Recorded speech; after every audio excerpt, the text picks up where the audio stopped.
Hello, YouTube. It's been a little while. I keep doing that to you, and I apologize. Consequence of doing this as a hobby sort of thing. But, I was playing around with the silly Sorcery of the Crozier. I forget what this thing's called. It's like the Watchdog staff, I believe. I got the idea from a channel called Gigas Thickus, and he does neat little combos and pseudo combos and things of the like. And turns out it's a way you can kind of be a caster while having not a point invested into intelligence, basically. So use the strength-based watchdog staff that I have right there. It creates a bunch of projectiles that you can then use to harass people, and you can actually spell parry one of your own projectiles to give you that tasty Karian retaliation. And it's fun. I didn't do this for the whole video, don't you worry, but the build is on screen now. Trying out that level 90 bracket with plus 20 standard weapons, plus 8 somber, and it was a good time. I actually really like this bracket. I think I'm starting to like it a little more than the level 80 with plus 17 weapon bracket. And I was talking about in a previous episode how I wanted to get into this bracket and see what it was all about because I saw people were getting into it. And it feels like there's a good amount of activity, probably because you're getting people who are above you, who are nearing meta levels. And so there's a lot of activity there. But you're also fighting people at the lower end of the meta spectrum, I suppose. But you're outside of meta when you participate in the level 90 brackets, so good times. Probably could have fixed up the inventory a little bit more, but I wanted to play. It had been a little bit, and I just wanted to enjoy myself, get some relaxing. So the first handful of clips I have for you are me playing with the Watchdog staff, and it's fun. It's a good time. If you want to use it seriously and have probably a grand time, it's probably best for dueling. But the harassment's a lot of fun, I must say.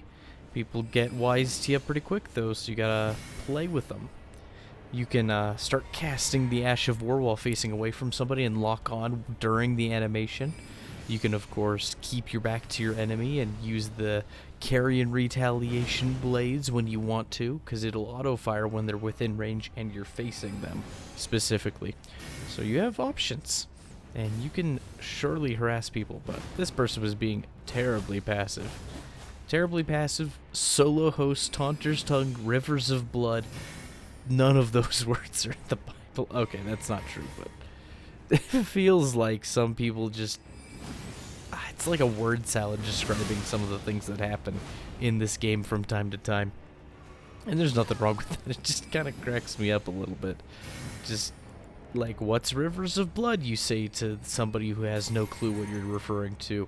Well, it's a katana that everyone despises. Oh, I see. It's like telling your grandma from your grandma who's part of the greatest generation, older than a boomer kind of person, you know? Telling them what your video game is like and why you enjoy it, and the best they can manage for you is a kindly... "That's nice, dear," and it's basically the equivalent of "shut up, I don't know what you're talking about," but you know, with that nice, weathered, grandmotherly tone. You want to have a discussion about skills that you have to develop? Not have to, I shouldn't say that. Skills that, if you want to have, you need to develop them. You're not necessarily born with it. I would say taking a genuine interest in other people's interests that you don't care about. That sort of kindly nature, being genuinely invested in a conversation with somebody when they're talking about something you absolutely have no clue about, and even if you were to have a clue, you could not care one iota about. That is a skill to develop. That is a monumental task, a Herculean task, if I do say so myself. It's hard. I can do it every so often. There's things that are outside my realm of interest that I can stretch and ask questions about and try to involve myself and help people feel, important and acknowledged about their interests. And it makes people glow. It's a wonderful little thing you can do for somebody. There's, of course, a limit. There's a limit to what people can do. And I don't even know how you begin to practice that. That is not a skill I know how would you even Google that? What do you type into Google? Google doesn't know what you want. What are you talking about? Social interaction? Just be more sociable and be less of a robot, as if it were that It's incredibly simple. But I digress. Taking an interest in people's interests when you're not interested, grand task. And I want to get better at it. Here's another item to the long list of things I want to get better at. And it has to be a conscious decision. I think part of getting good at something like that, if I were to guess, since I have no clue what you'd even begin to Google, is make it a conscious effort. Mid-conversation, say to yourself, I will take an interest and I will try to think of questions. And it's about finding questions that are on topic, that don't divert from what the other person's talking about, and giving them, of course, that little bit of time of day, so to speak. And not, thinking up of a question so you have something to respond with, but listening with the intent to understand, not listening with the intent to respond. That's a problem that I've struggled with from time to time, is sometimes during conversations, especially if I'm a little off kilter or not at ease, I'll spend too much of my mental processing thinking of, how do I respond to this individual? And what should I say? And oh, I want to say this next. And I'm not actually spending that time listening to them and genuinely considering it. During those genuine conversations, there's some conversations where people are just spewing riffraff at you, and you could probably tune out a good fair amount of that. I think it's also proportional to how much you like the other person, how much you are amiable towards them. Of course, if you find somebody and you just loathe their whole presence, you're not going to give them the time of day. Probably not. You could. It might be a good stretch, assuming you're not dire enemies for good cause. I don't know what you're like. Maybe you form rivalries on the daily. That could be something you do. The varied and colorful life of a viewer of my YouTube channel.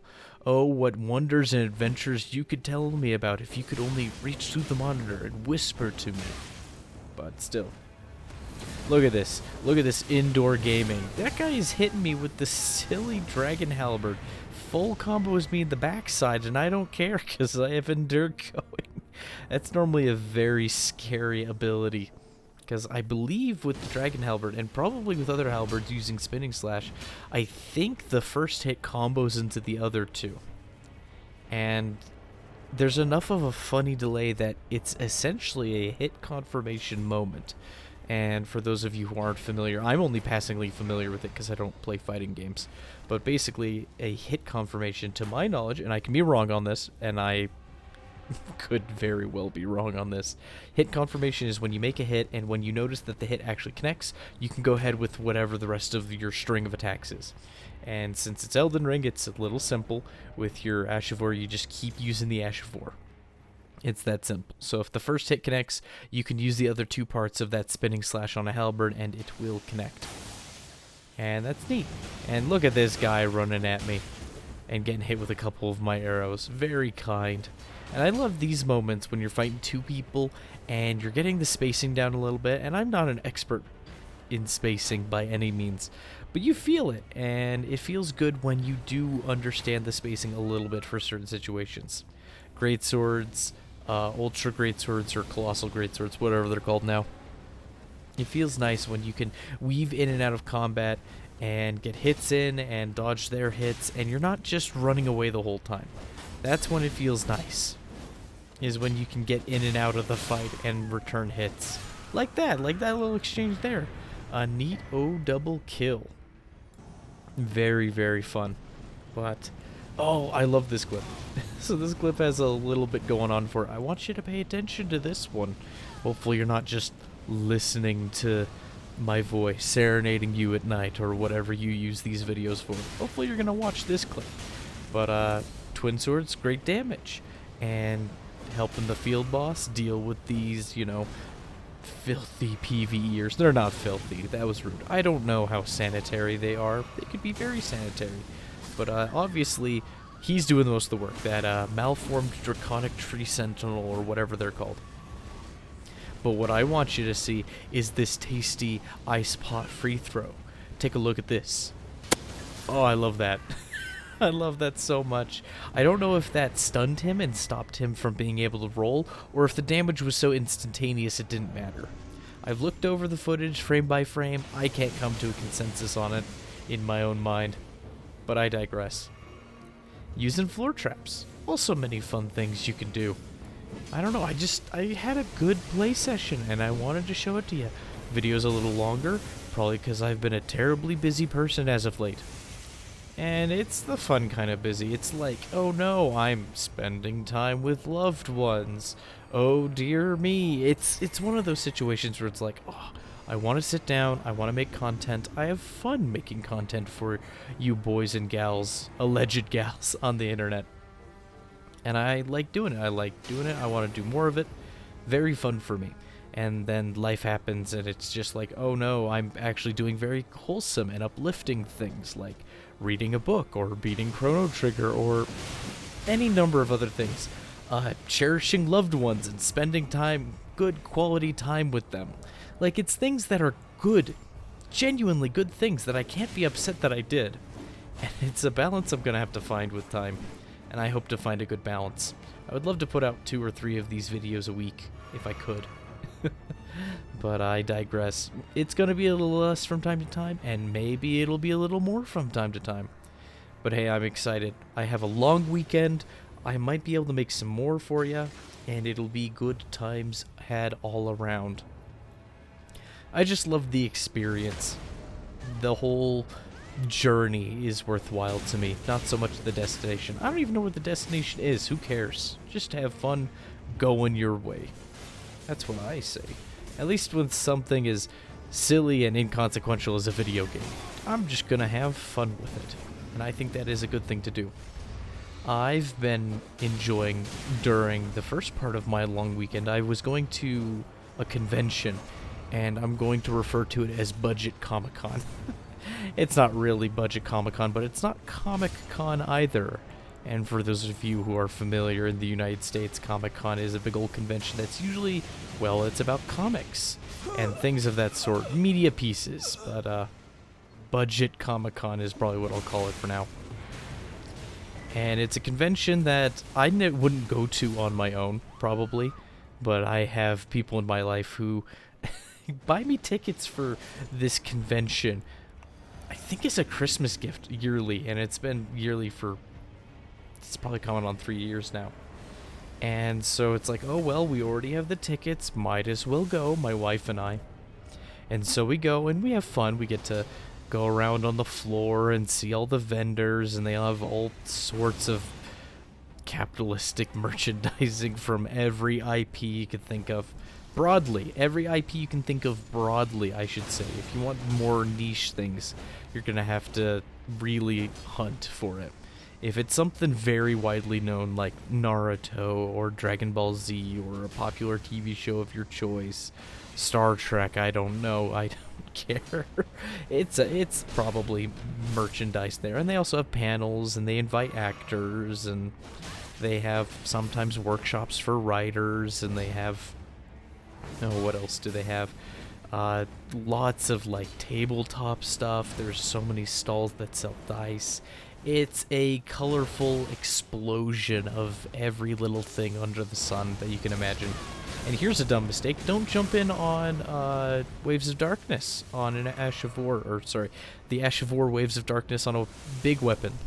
It can only go on big weapons. Don't do it. Not really a good idea. You take damage even if you think you can counter hit that sucker. Unless you're gonna kill him, it's probably not worth the trade in damage. And I wasn't confident I could kill him. I was confident I could hit him, and I hit him, but it wasn't worthwhile.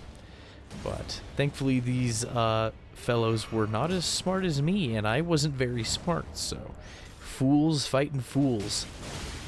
But more about the convention center. That's what I've been doing. I've been having fun going there, and it's like a 3-day affair just because we got a multi-pass for it, and it's like, it was a gift. We want to make good use of it. It's not too far away from where we live. Might as well go to it. And it's kind of funny. I actually showed up dressed as an astrologer, you know, the starting class from Elden Ring, because I thought, I don't really do cosplay, but that seemed like an easy one. Throw on the robe, be a person, enjoy the convention. And I must say, the astrologer's outfit is warm. It's like a three-layer court sorcerer if you were to try to describe it to your greatest generation, lived through the Great Depression grandmother who has no clue what you're referring to. It's you're basically a court sorcerer, magician, or some such, with the ruffles and the different layers. It's a warm outfit, I must say. It's warm around the chest. Around the legs, you can kind of do what you want. You could wear shorts underneath, and it's long enough you wouldn't care. But that's what I did, and I had fun doing that. What'll I do that more? I don't know. But that's just been what I've been doing, and part of the reason why I haven't been making content was preparing for that and going to that. And I kept trying to eke out a minute or two here or there to get this video put together. And now I finally have a moment to record some audio and to put it all together.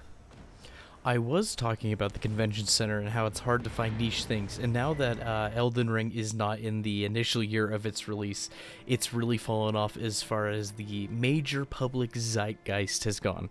And that's fine by me, but it was kind of interesting to see that every so often there'd be artists, you know, trying to put forth their artwork and scrimp together some sort of living. Every so often an artist would have some Elden Ring works you could purchase if you so chose to, or choose to. And I did see one cosplay that was an Albinauric. They got the chainmail and everything, and it was a larger fellow, fairly tall. But the mask wasn't big. It wasn't proportionally large to the Albinaurics you see out in the lake, of course. And so it looked like a tall, straight-backed Albinauric with a suspiciously small head. And I couldn't help but laugh.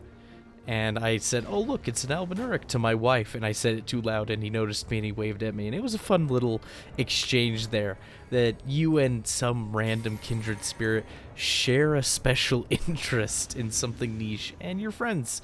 Sort of, for a moment. You're friendly, you're amiable. It's good enough. Look at this, though. Radahn's rain on the host. The poor phantom runs into it, and he gets comboed. And I was shooting at these people with the bow mostly because when I was invading them, I noticed that their ping was like 300. And you never know what you're up against when you're invading. You never know if you're going to be against some dullards or you're going to be against some real gamers who are going to, you know, learn and fight back. And this poor guy's latency seemed to kill him at the end there. I don't even get any sort of counter hit, or rather he doesn't hit me. I don't suddenly take damage. It's just game over. I wonder if he died instantly on his screen. Oh, here we are. I'm a blue. I'm a filthy blue. Invaders hate blues.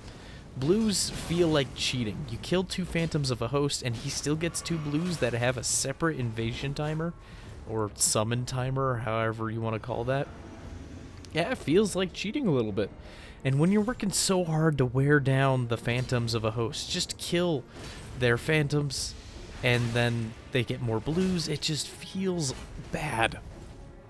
And that's a consequence of you're not supposed to win. That's just the reasoning behind it. But I love this. I go and I kill this guy, and I notice the host is having troubles with the PvE. The red's on my trail, so I'm like, I wonder if he'll just chase me really hard. He might be eager to eat me, because he kind of focused me as soon as I showed up. And there we hit him. We get him with the follow-up roll catch R2. And I don't know how long he had been fighting. He might have killed who knows how many phantoms before I showed up and just narrowly tricked him. And I always wish I could get the full play-by-play. I want to know what part I had in that story. Heck, part of the idea that you're supposed to lose as an invader, you're supposed to show up, be a cool, meaningful story, sap some of the resources, and leave, hopefully. You know, be something memorable, I hope. And given how much people play the game, maybe you're not as memorable as you think you are, but that's besides the point. And so I always wonder how much of an impact I have on the people I do tend to invade and play with in whatever capacity.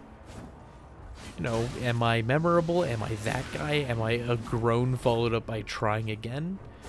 Do they see Sir Samuel Vimes? Do some people go, I know who that is. I recognize the character's name from the Discworld novels. Who knows? It's not for me to know.